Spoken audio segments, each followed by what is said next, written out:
Function parameters versus arguments. What's the difference? Have you ever wondered about the difference between parameters and arguments in coding? While these terms are often used together, they actually refer to two different concepts when working with functions.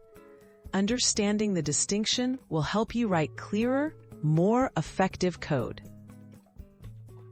What are function parameters?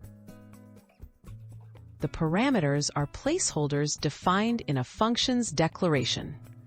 They represent the values a function expects to receive to do its job. Think of parameters as empty boxes waiting to be filled.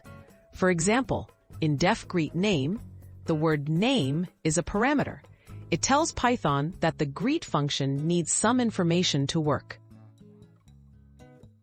What are arguments? The arguments are the actual values you provide when calling a function. They fill the placeholders defined by parameters. Continuing the earlier example, when you write greet Alice, the string Alice is the argument.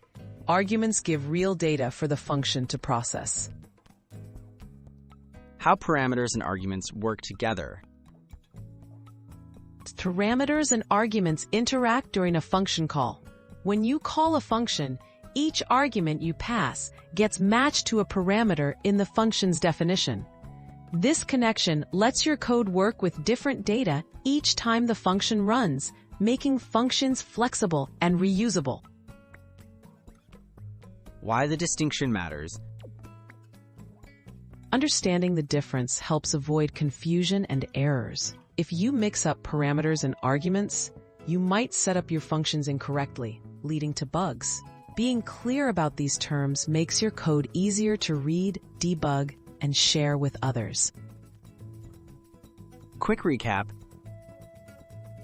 To sum up, parameters are the names listed in a function's definition, while arguments are the values you send into the function.